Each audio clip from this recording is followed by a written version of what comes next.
నమస్కారం, నా పేరు డాక్టర్ పురు ధవన్.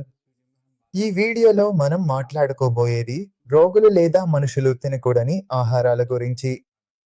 ఒక పారాలిసిస్ రోగి వస్తే ఆయన మనతో కూర్చుంటే చాలా సార్లు నన్ను ఎన్నో ప్రశ్నలు అడుగుతారు. మీరు ఏమి తింటారు, ఏమి తినరు, ఏ రకమైన ఆహారం తినేవారు? అప్పుడు కొన్నిసార్లు మనం గమనిస్తాం, కొన్ని రోగుల్లో పారాలిసిస్ ఎక్కువగా కనిపిస్తుంది వారి ఆహార అలవాట్లు చెడుగా ఉంటే. అందులో ముఖ్యంగా ముందుగా ఉండేది మటన్ అంటే రెడ్ మీట్ తినడం. తరచుగా చూస్తుంటాము, ఎవరి ఇంట్లో ఎక్కువగా పార్టీలు జరుగుతున్నాయో, మటన్ ఎక్కువగా వండుతున్నారో, రెడ్ మీట్ ఎక్కువగా వండుతున్నారో, ఆ తినుబండారాలు వరుసగా ఎక్కువగా జరుగుతున్నాయో. అలాంటి రోగుల్లో స్ట్రోక్ ఎక్కువగా కనిపిస్తుంది. దీనికి 2 కారణాలు ఉన్నాయి. ఎంత రెడ్ మీట్ అయినా అందులో కొలెస్ట్రాల్ పరిమాణం ఎక్కువగా ఉంటుంది. అలాగే అందులో ఇన్ఫ్లమేషన్ కలిగించే పదార్థాలు కూడా ఎక్కువగా ఉంటాయి. ఈ టీమో మరియు ఈ కొలెస్ట్రాల్ శరీరంలో పెరిగితే క్లాట్ ఏర్పడే అవకాశాలు ఎక్కువవుతాయి. అందుకే మనం కంటిన్యూస్గా వరుసగా మటన్ తింటూ ఉంటే మనకు పారాలిసిస్ రోగులు కనిపించటం జరుగుతుంది. ఇది మొదటి విషయం, దీన్ని మనం గుర్తుంచుకోవాలి. మీను ఆరోగ్యంగా ఉంచుకోవాలనుకుంటే, పారాలిసిస్ నుంచి దూరంగా ఉండాలనుకుంటే మటన్ను వదిలేయండి. పారాలిసిస్ వచ్చిన వారు ఒక్కసారి ఆలోచించండి, మీకు పారాలిసిస్ వచ్చే ముందు ఆ వారం, ఆ నెలలో మీరు ఎంతసార్లు ఈ పదార్థాన్ని తిన్నారు. కేవలం మటన్ మాత్రమే కాదు, అన్ని రకాల హెవీ అంటే రెడ్ మీట్ కూడా చాలా ప్రమాదకరం. అది పాక్స్ నుంచి వచ్చినా, బఫ్ నుంచి వచ్చినా సరే, ఇవి పూర్తిగా మానేయాలి. వైట్ మీట్ అనేది మనం రోజూ తినదగిన పదార్థం. రెడ్ మీట్ ను నెలలో ఒక్కసారి కూడా తినడం కష్టం. సంవత్సరంలో 1-2 సార్లు తినడం సరిపోతుంది.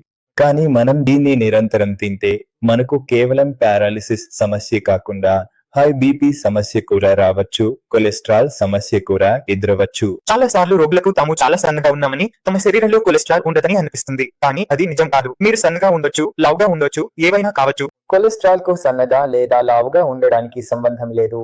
ఈ విషయాన్ని స్పష్టంగా తెలుసుకోండి. ఇప్పుడు రెండవ ముఖ్యమైన విషయానికి వెళ్దాం, అది కచోడియాలు. ఎంతమంది ఢిల్లీ, లక్నో వాళ్ళున్నారో వాళ్లను అడుగుతాం, వెజిటేరియన్లను, మీరు ఎంత కచోడి తినేవారు? సగం మంది చెబుతారు, మేము కచోడి పూరి లేకుండా ఉండేవారం కాదు. కచోడి పూరిలో ఫ్యాట్ ఉంటుంది. దీన్ని అవసరానికి మించి తీసుకుంటున్నప్పుడు, ప్రతిరోజు బ్రేక్ఫాస్ట్ లో కచోడి తింటున్నప్పుడు పేషెంట్ శరీరం బరువు పెరగడం ప్రారంభిస్తుంది. కొలెస్ట్రాల్ ఎక్కువవడం మొదలు. ఆ కొలెస్ట్రాల్ మీ ఆర్టరీల్లో చేరిపోతుంది. మీ హృదయానికి సమస్యలు రావడం ప్రారంభమవుతాయి. హృదయానికి సమస్య రాకపోతే, సేకరించబడినది విడుదలైతే అది మెదడులోకి వెళ్లి క్లాట్ ను ఏర్పరిచి పారాలిసిస్ ఇవ్వచ్చు, లేదా బీపీ పెంచి బ్రెయిన్ హెమరేజ్ కు కారణం కావచ్చు. కాబట్టి మీరు గమనించాలి, ఈ కచోడి పూరి ఫంక్షన్ల కోసం వదిలేయండి. ప్రతిరోజు బ్రేక్ఫాస్ట్ లో తినకండి. ఇలా ప్రతిరోజు తింటే సమస్యలు వస్తాయి. పరిశీలనలు నేను మీతో పంచుకోవాలనుకున్నాను. ఈ పరిశీలనలు మేము మా క్లినిక్ లో మా పేషెంట్లతో చూశాము. ఒక పేషెంట్ వచ్చి చెబితే, అవును నేను ఇలా చేశాను అని మాకు అర్థమవుతుంది, ఇది ఇంకెవ్వరూ చేయకూడదు. ఈ వీడియో ద్వారా మీరు చాలా విషయాలు అర్థం చేసుకున్నారని ఆశిస్తున్నాను. వెళ్లే ముందు మీరు కొంతమంది పారాలిసిస్ పేషెంట్లను కలవాలని నేను కోరుకుంటున్నాను. అప్పుడు మీకు పారాలిసిస్ వల్ల ఎలాంటి సమస్యలు వస్తాయో, వాటి నుంచి ఎలా బయటపడాలో